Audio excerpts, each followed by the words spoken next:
Saludos desde Žižkov, para acá. Queridos colegas, este es un vídeo en el que me voy a dedicar a un autor que se llama José Ángel González Sáinz y sobre todo a su obra Volver al Mundo.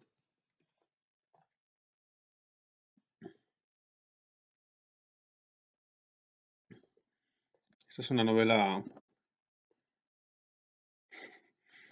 muy grande que tiene 600 páginas y mm, bueno, publicada en el año 2003. Y esta es una novela, una gran novela de nuestro tiempo en España, ¿no?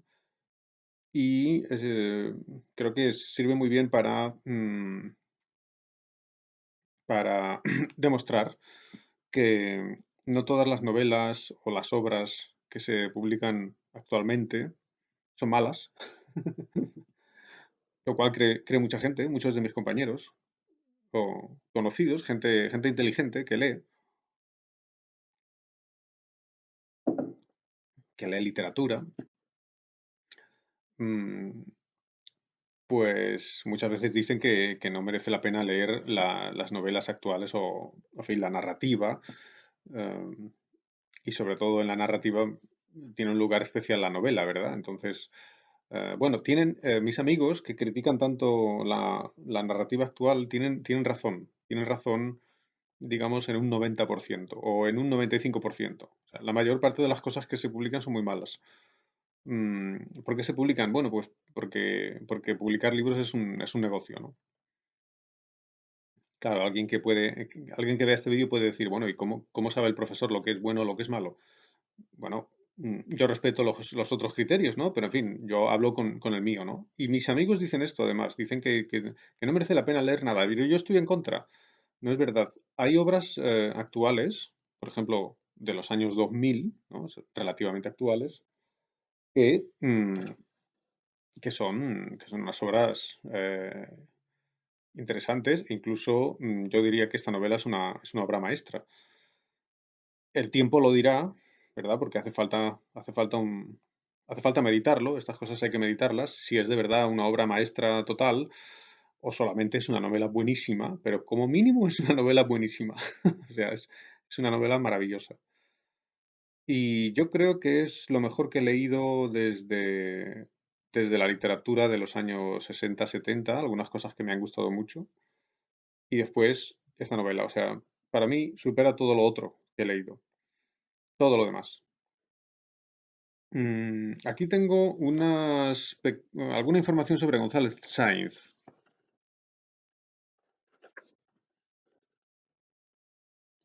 Aquí está, González Sáinz, ¿verdad? Nació en el año 56 y ha publicado muy pocas obras. Un mundo exasperado, luego publica, aparte de otras cosas más pequeñas, Volver al Mundo, 2003. Luego publica Ojos que no ven, 2010, y mm, El viento en las hojas, 2014, y pocas cosas más. Es decir, es un escritor que ha publicado poco, aunque esta es una novela enorme, ¿no? Es una novela muy grande y ambiciosa, pero publica poco, por desgracia. Hay otros que publican muchísimo y no deberían publicar.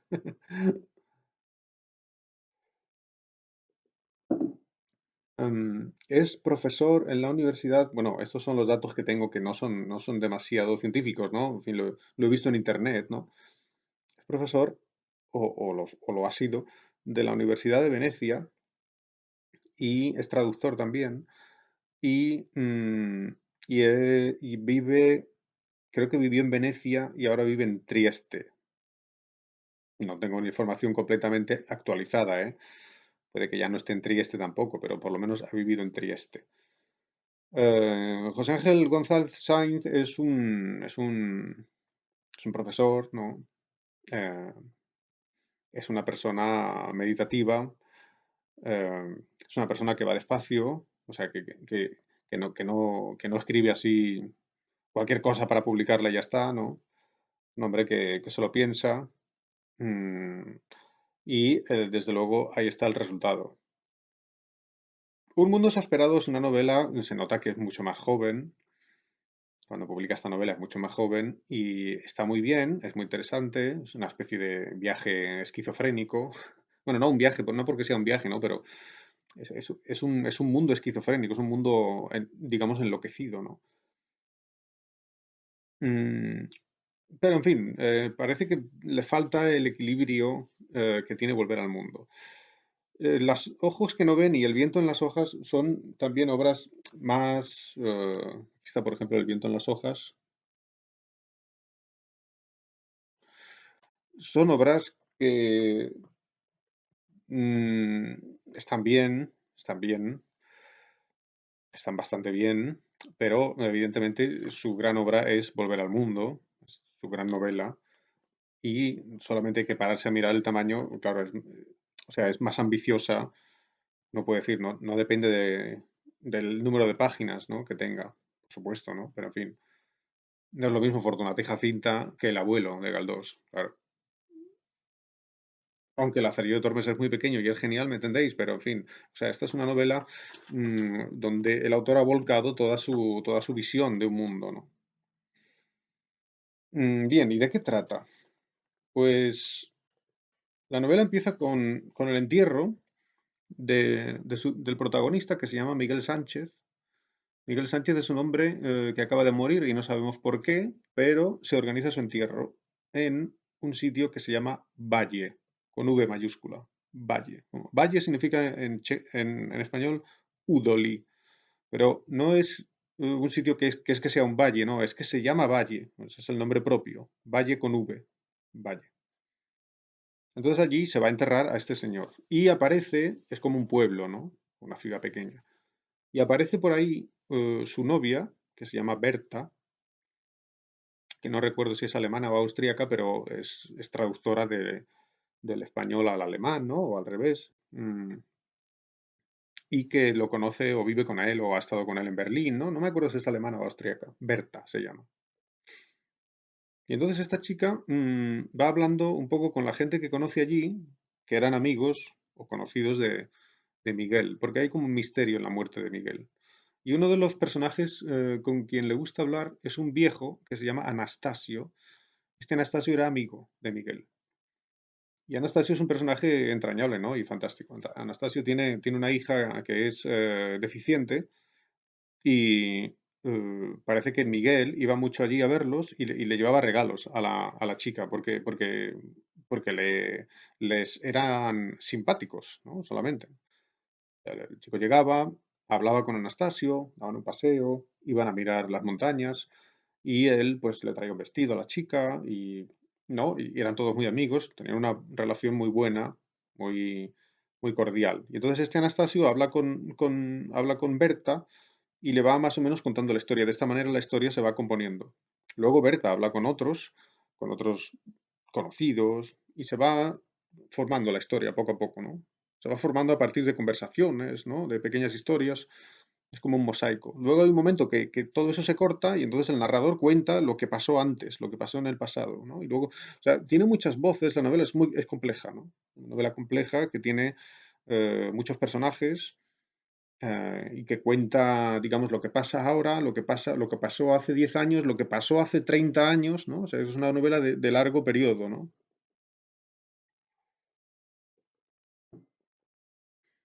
Básicamente, se trata de la historia de tres amigos.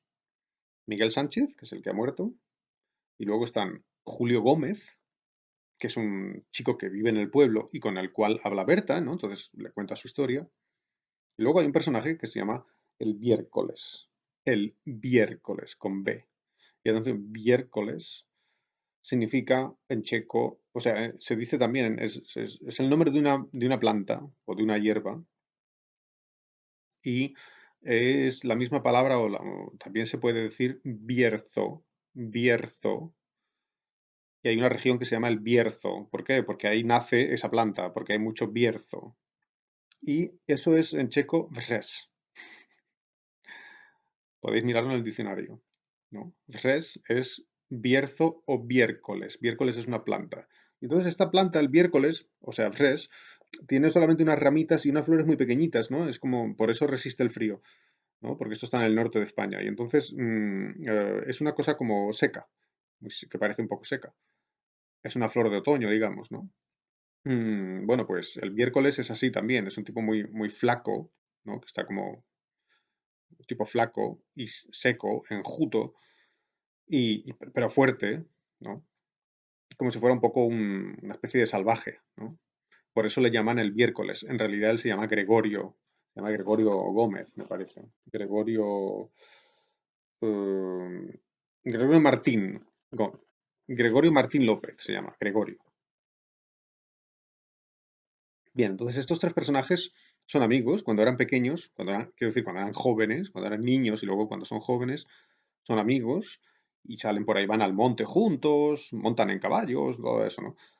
Y son amigos y entonces tienen una historia, ¿no?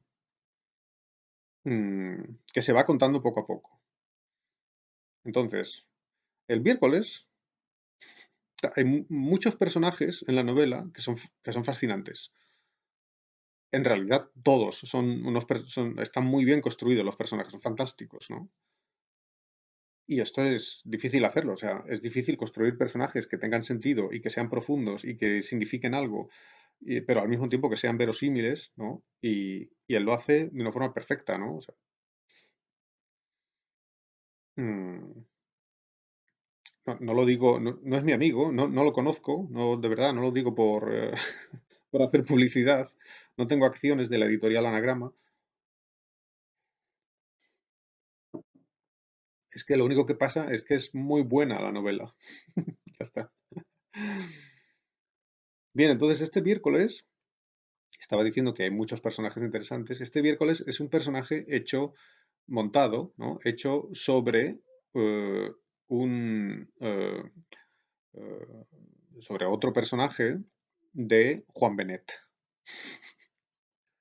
Juan Benet es uno de los grandes novelistas españoles del siglo XX. Aquí tenéis alguna información sobre Juan Benet.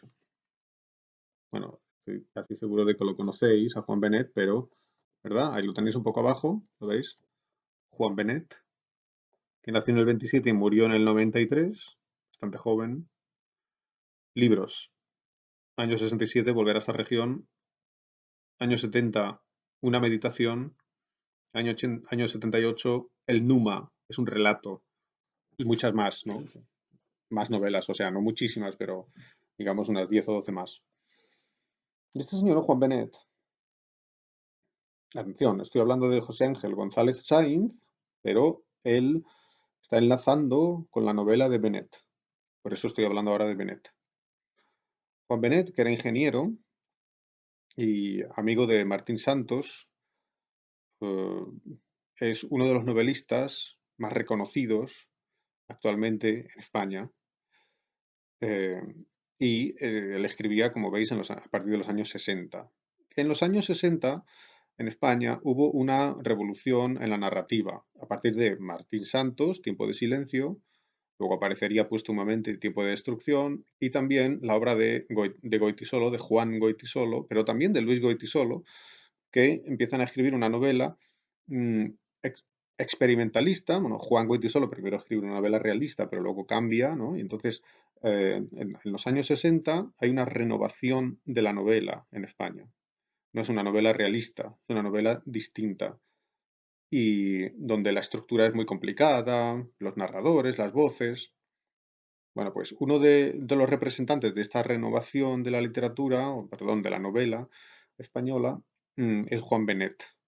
Y Juan Benet ponía sus novelas y sus relatos, no todos, pero muchos de sus relatos y yo diría que todas sus novelas, o la mayoría, por lo menos, están ubicadas en un sitio que se llama Región, con R mayúscula.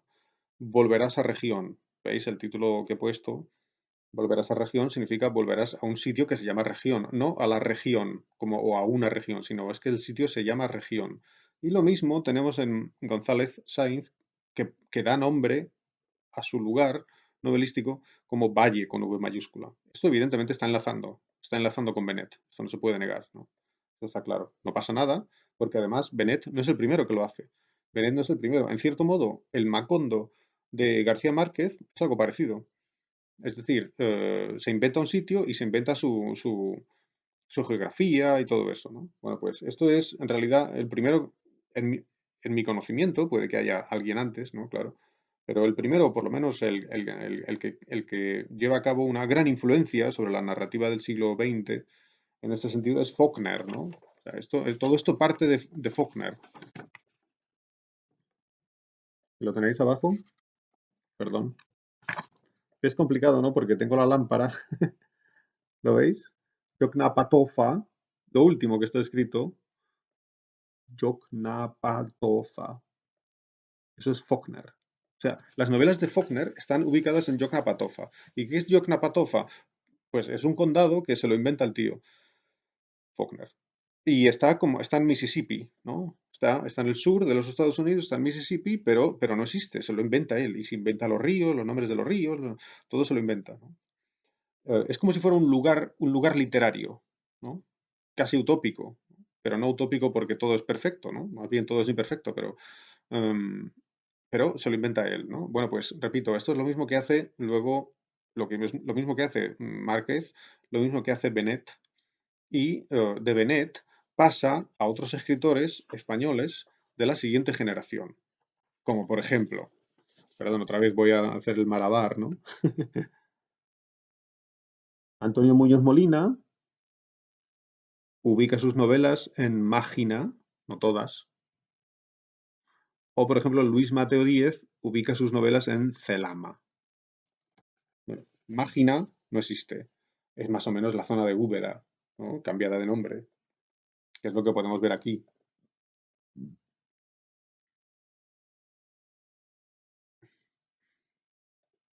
Y Mateo Díez ubica sus novelas en Celama, el reino de Celama. Es Mateo Díez, el reino de Celama. ¿Y Celama existe? No existe. Celama es una región inventada, lo mismo que Valle. Es decir, que cuando González Sáinz está escribiendo o publica en el año 2003 su novela ubicada en Valle, está haciendo lo mismo que estaban haciendo en los años 90 los novelistas anteriores y lo mismo que estaba haciendo Benet en los años 60, 70, 80 y lo mismo que estaba haciendo García Márquez y algo parecido a lo que está haciendo, por ejemplo, Onetti, que se inventa Santa María, algo parecido a lo que hará después también Bolaño cuando se inventa la ciudad Santa Teresa, que en realidad es Ciudad Juárez. No digo que sea exactamente lo mismo, pero porque casi lo único que hace es cambiarle el nombre, ¿no? Pero en fin. Y todo esto ya lo ha hecho Faulkner, a quien todos leen como locos, porque es el gran genio de la narrativa del siglo XX. Para que quede clara la línea, ¿no? La línea que hay. Bueno, pues el Miércoles es un personaje también venetiano. O sea, es un personaje que se parece a otro personaje de Benet. Eso está clarísimo. Se dice, em, cuando, eh, cuando están hablando de los bosques y de este sitio que se llama Valle, ¿no? Se empieza a hablar de este personaje que se llama el Viércoles. Dice, el Viércoles o algún cazador furtivo que quiere levantar la veda con antelación, dijo luego la mayoría que había pensado. O sea que la gente habla del Viércoles, ¿no? Y cuando pasa algo en el bosque que no se sabe lo que ha sido, dice, habrá sido el Viércoles. Había quien, como el Viércoles, conocía a la perfección esos sitios, o sea que el Viércoles conoce muy bien el bosque. Y se divertía amedrentándoles cuando se le antojaba con unas detonaciones, o sea, como tiros, con una pushka, con una escopeta, con unas detonaciones que nada tenían que ver con los disparos habituales de los cazadores, como si el mero hecho de haber sido realizadas con el solo fin de infundir miedo o provocar burla, de tener a raya, las distinguiese del resto, confiriéndoles una entidad aleatoria e inquietante. No eran efectuadas para, o sea, los tiros, de repente se oía boom, un tiro en el bosque o en el monte. Dice, no eran efectuadas esas detonaciones para capturar una presa o dar en un blanco, sino fundamentalmente para delimitar un territorio y corroborar una potestad, o sea, decir, aquí mando yo, para recordarles, por si lo tenían olvidado, su propensión a sentir miedo a las primeras de cambio. O sea, para recordar a la gente que la gente tiene miedo, ¿no? Y que deben tener miedo, digamos. A dejarse intimidar y fascinar. Y a olvidarse de que la estirpe de Caín camina siempre errabunda por el territorio del mundo y comparece, no se sabe si cuando menos falta hace, o bien cuando se la llama por descuido, por infamia o soberbia o atolondramiento. Es la escopeta del miércoles, dicen también en cuanto oyen esos disparos. O sea, es como un ser mítico que cuando se oye un tiro o cuando pasa algo, cuando aparece alguien muerto o aparece un caballo muerto o cosas así, ¿no? Pues dicen es el miércoles. O sea que es como una especie de fantasma, ¿no? Como si fuera un conde Drácula, yo que sé, o algo así. Es un ser mítico está en la mente del pueblo. Bueno, pues este miércoles prácticamente lo mismo, se podría decir casi lo mismo, aunque tiene algunas especificidades distintas. Casi lo mismo se puede decir del personaje de Bennett que se llama el Numa. El Numa. Y habéis visto cuando he puesto la lista de Bennett, tiene un relato que se llama el Numa. Pero no solamente el Numa aparece en el relato el Numa, sino que aparece en otras obras de Bennett. Es un personaje muy importante para entender a Bennett. Bien, entonces el miércoles es una especie de Numa, es decir, que González Sainz está jugando con la narrativa de Bennett, pero al mismo tiempo está haciendo algo original, está haciendo algo original, o sea, digamos, parte de Bennett, lo mismo que Bennett parte de Faulkner, pero hace otra cosa, ¿no? González Sainz parte de Bennett y hace otra cosa también. ¿Por qué? Los amigos, los tres amigos, Miguel, Gregorio, que es el miércoles, y Julio,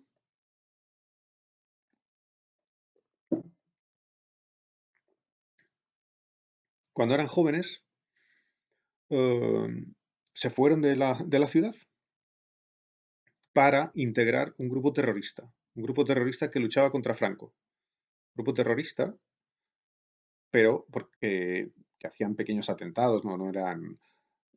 bueno, llega un momento que cometen un crimen, ¿no? Y por eso, en fin, a partir de ahí viene, digamos, la tragedia, ¿no? Pero lo que hacían era pequeños atentados y poner carteles y cosas así, ¿no? En la novela. Pero, digamos, luchaban contra Franco, ¿no? Y les dirigía un personaje muy curioso en la novela que se llama Ruiz de Pablo, ¿no? Y entonces ese es el que les llevó a la lucha política, digamos. Pero sucede algo que no voy a contar porque quiero que lea, es decir, si alguien quiere leer la novela, no puedo contar todo porque entonces arruino la novela, ¿no? Pero el caso es que pasa algo, que es una tragedia, y hace que estos tres amigos que estaban dedicados a la lucha política abandonen la lucha. Digan, ya no queremos esto, ¿no? Porque en el fondo es injusto y cruel y es absurdo. Y entonces lo abandonan. Y claro, al abandonarlo tienen un problema con el jefe, digamos, ¿no? Es decir, que la novela cuenta también una historia, no una historia de espías, pero en fin, la novela cuenta una historia política que tiene resonancias sociales porque están ubicadas en un momento histórico concreto de España, ¿no? La España de Franco, más o menos el final, ¿no? Como si fueran los años 70 o algo así, ¿no? Em, y entonces también se intenta responder a la pregunta, ¿qué sentido tiene la lucha política y cuál es el signo que tiene que tener esa lucha política? Claro, nosotros vivimos en una democracia, no hace falta la violencia política, porque ya podemos votar, ¿no? Como tú votas, pues ahí te expresas. Entonces, claro, en cierto sentido, en nuestro mundo, la, lo que hacían los terroristas no tiene sentido, ¿me entendéis? Ya no hay un dictador, ya no hay un dictador. No digo que tuviera sentido el terrorismo cuando hay un dictador, ¿no? Porque el terrorismo siempre es malo. Pero, ¿me entendéis, no? Digamos, en nuestro mundo tiene muchísimo menos sentido, porque existe una libertad para elegir quién va a gobernar, ¿me entendéis? Por eso, mm, posiblemente por eso, ¿no? Desde luego esto es complicado, ¿no? Habría que tratarlo mucho más despacio, ¿no? Pero lo que nos quiere decir el autor es que esta lucha no tiene sentido, en cualquier caso. Evidentemente no tiene sentido en el mundo posmoderno en el que vivimos, ¿no? Pero a eso voy a llegar después también, ¿no? Pero, digamos, desde un punto de vista político, ¿no? En cualquier caso, el autor está en contra de eso, de alguna manera. Y los personajes se dan cuenta de que por ahí no van a ningún sitio. Y este personaje que se llama Ruiz de Pablo es un personaje, en realidad, es un personaje siniestro. Porque es un tipo muy listo, ¿no? Que tiene un gran carisma y entonces, digamos, arrastra a los chicos jóvenes, Miguel, Gregorio y Julio, los arrastra a a ese compromiso político que es un compromiso violento, en definitiva. Eso está mal, ¿no? Es lo que nos está queriendo decir, ¿no? Entre otras cosas.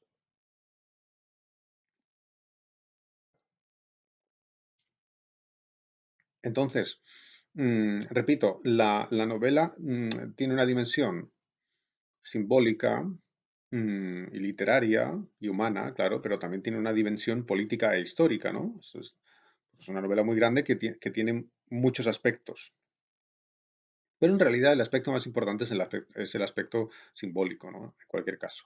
Bueno, entonces Miguel Sánchez abandona la lucha política, ¿no? Se va de esa organización que no recuerdo ahora, creo que nunca se nombra, no se dice exactamente cómo es, solamente sabemos que es una especie de organización terrorista o algo así.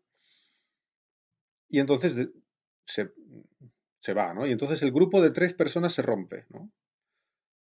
El miércoles, Gregorio se convierte en un tipo salvaje. Gregorio se convierte en el miércoles, ¿no? Que es un tipo que está en el monte, ¿no? Y algo así. Y trabaja haciendo trabajos así extraños como, por ejemplo, es enterrador, ¿no? Y entonces tiene que venir a enterrar tiene que enterrar a Miguel, a su amigo. Y todo el mundo está esperando a que venga a enterrar a Miguel, porque la policía lo busca. Bueno, la novela es muy compleja, ¿no? La escena en la que al final aparece, porque viene a enterrar a su amigo, es fantástica. Es fantástica. Total, el grupo se rompe, ¿no? Gregorio se convierte en una especie de hombre salvaje, con resonancias en la literatura medieval. Eh, Julio se convierte en un hombre normal. Son como si fueran, son como diferentes tipos posibles en nuestro mundo, ¿entendéis? Es una tipología. Repito, Miguel mm, de- eh, se va de la... Bueno, perdón, estaba diciendo, Gregorio se convierte en un salvaje, Julio se convierte en un tipo normal, se casa y tiene un trabajo y vive en el pueblo, en su casa, tan tranquilo. Y es como el normal, ¿no? El normal. Era revolucionario y ahora es normal. No, no tiene, es un buen tipo, mujer es muy simpática, ¿no? Y desde luego el tío no es tonto. Solamente que ya no tiene aspiraciones, ¿no? Es como se ha autoconvertido en un mediocre. Muy interesante. Y luego está Miguel. Miguel se ha hecho reportero. Entonces es un tío que viaja por todo el mundo, está siempre moviéndose. Y este Miguel se ha convertido, por tanto, en una especie de modelo del hombre posmoderno, porque está siempre flotando por ahí, ¿no?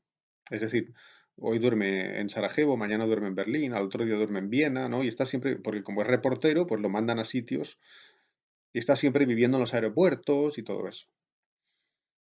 Entonces, claro, lo que plantea la novela es el cambio que hay en la vida de un personaje desde un primer momento en el que creía en una verdad, porque claro, estaba luchando por una verdad política, ¿entendéis? Por la libertad, entonces cree en una verdad. Y luego hay un segundo momento en el que ya no hay ninguna verdad, no cree en nada, ya no hay, es decir, vive en un mundo en el que no hay verdades. Vive en un mundo en el que no hay verdades. Ese mundo en el que no hay verdades es la posmodernidad. Es el mundo en el que vivimos nosotros. Y la novela es un análisis de eso, de ese mundo. Ese mundo en el que está Miguel Sánchez es el mundo en el que estamos. Es el mundo de Internet. Es el mundo eh, de nosotros que viajamos mucho, que estamos siempre en aeropuertos y cosas así, ¿no? De gente que no vive en su país, como yo, lo cual a mí no me importa, de, porque yo me siento ciudadano europeo, ¿no? De, pero en fin, de personas que no tienen su centro, que no tienen su centro. Claro, entonces la relación entre Miguel y Anastasio, que es el viejo que le cuenta la historia a Berta, es muy interesante porque precisamente Anastasio, que es un viejo de pueblo, ¿me entendéis? Lo que representa es un hombre que tiene centro, que está, digamos, unido a la tierra.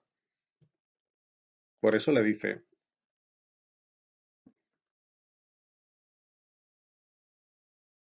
por eso le dice Miguel a Anastasio, le dice esto. Tú dices las hojas de de la acacia, Anastasio.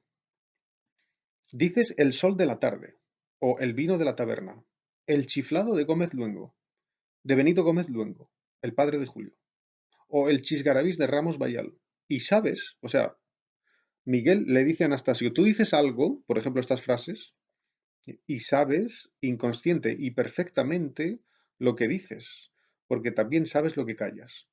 Lo sabes tan perfectamente como si algo remoto y eterno, nítido y fijo, como el monte de la Calvilla, sustentase cada cosa desde siempre en el fondo. Es decir, cada cosa que dice este señor, Anastasio, es como si hubiera algo, algo fijo, algo que no se mueve, que sustentase cada cosa en el fondo. O sea, como si tuviera un zaklat, un fundamento. Y eso es lo que hace que sea posible una verdad. Y el símbolo de eso en la novela es el monte, dice, fijo como el monte de la Calvilla. El monte de la Calvilla es un monte que hay cerca del pueblo donde están y muchas veces están mirando así el monte, ¿no? Porque claro, el monte no se mueve nunca, es como una piedra muy grande, ¿no? Y esto es una cosa fija, que da como una sensación de fijez, de peso, de estabilidad. Las montañas no se mueven, ¿no? Bueno, se mueven un centímetro al año, ¿no?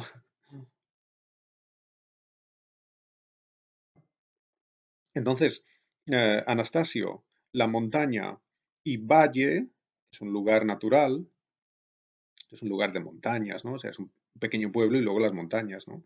Esto significaría esa especie de fundamento que existía antes o que para alguna gente quizá todavía sigue existiendo, pero que es diferente al mundo moderno en el que nos movemos, digamos, en los aeropuertos, los edificios de cristal, etcétera.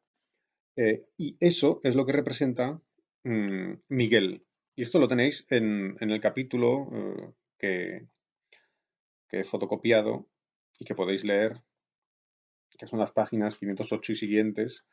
Y ahí se habla de cómo vive Miguel en Berlín. Es muy bonito. Cómo vive Miguel en Berlín.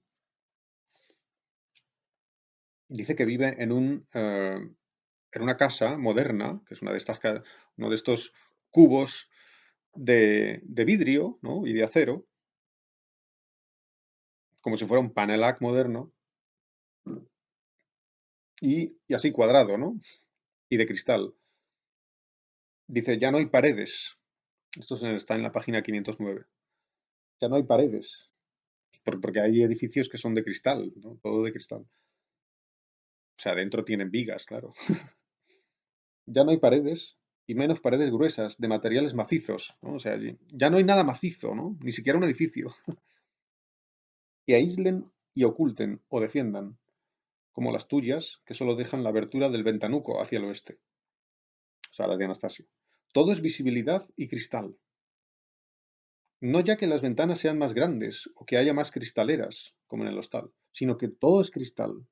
Claro, todo es cristal significa, todo es transparente, pero al mismo tiempo todo está vacío. O sea, nada, la vista pasa y no es nada. Es mera apertura hacia otra cosa. Y la otra cosa, ¿qué es? También cristal. Todo es cristal, ¿no? Es como nada tiene sustancia. Y esta es la situación posmoderna. Dice, todo es cristal, todo ventana, y desde cualquier punto yo recibo en todo momento todo el exterior. La posibilidad de la totalidad en todo momento. Y sigue en la siguiente página. Tú no seguiste mucho las enseñanzas, vamos a llamarlas así, de Ruiz de Pablo. Pero si las hubieras seguido, eso te sonaría algo. Claro, o sea, lo que proponía Ruiz de Pablo era algo parecido. Era algo que parecía verdad, pero en el fondo estaba hueco. O sea que pero por otra parte, significaba o quería significar una especie de totalidad. ¿Qué es lo que pasa dentro de un edificio de cristal cuando él dice la posibilidad de totalidad en cada momento? Imaginaos que estáis en un edificio de cristal, ¿no? Entonces, a cualquier punto que mires, lo ves todo, ves la totalidad. Esa totalidad es lo que quiere abarcar la ideología. Atención, es un poco complicado, ¿no? Pero tenéis que intentar seguir las ideas. Ciertas ideologías políticas se presentan como una verdad indiscutible. No es posible decir, no, pero yo creo que no. Es así. Es así. Los revolucionarios tienen que tener esa fe. Si no están seguros, ¿me entendéis? Oye, ¿hacemos la revolución o no la hacemos? ¿No? Mientras lo piensas, no la haces. Tienes que estar seguro, ¿no? O sea, digamos, una ideología se presenta como algo que hay que tomar. No se puede. eh, Alguien puede decir, no, hombre, se puede matizar, de acuerdo, ¿no? Pero ¿me entendéis? Es una verdad total, ¿no? Por lo menos según González Sainz. Es lo que él quiere decir. Entonces, esa totalidad es lo que representa Ruiz de Pablo. Es algo que no se, él no discute, Ruiz de Pablo no discutía. Ruiz de Pablo decía, hay que hacer esto, hay que ir allí y poner una bomba. Ponían bombas pequeñas, ¿no? Es cierto, en la novela. Pero decía, hay que hacer esto. Ya está, no se discute. Así que por eso dice, si hubieras seguido lo que decía Ruiz de Pablo, esto te sonaría algo. Pues bien, ya está aquí realizado. O sea, lo que quería hacer Ruiz de Pablo, que era una especie de totalitarismo. Claro, el problema es que quería luchar contra el totalitarismo, el totalitarismo del dictador, pero quería luchar contra el totalitarismo con un totalitarismo también. Y esto es lo que, según González Sainz, es un error. No se puede hacer, ¿no? Y dice, paradójicamente, esto es algo, digamos, erróneo, porque si destruyes un totalitarismo con otro, pues entonces tienes un totalitarismo, no, no sirve de nada, no, no te has librado de ese totalitarismo, ¿me entendéis? Entonces es erróneo. Bueno, pues eso es lo que, según González Sainz, define nuestro mundo. Dice, pues bien, ya está aquí realizado. O sea, eso que quería Ruiz de Pablo ya está realizado. Dice, la técnica va realizando todas las ideologías. Esta es una frase muy importante, tenéis que pensar lo que quiere decir. La técnica va realizando todas las ideologías. La técnica va realizando todas las ideologías. O sea, vivimos en un mundo que también es totalitario. ¿Y cuál es la idea totalitaria que no se puede discutir? Porque es como la verdad total y absoluta que no se discute, la técnica.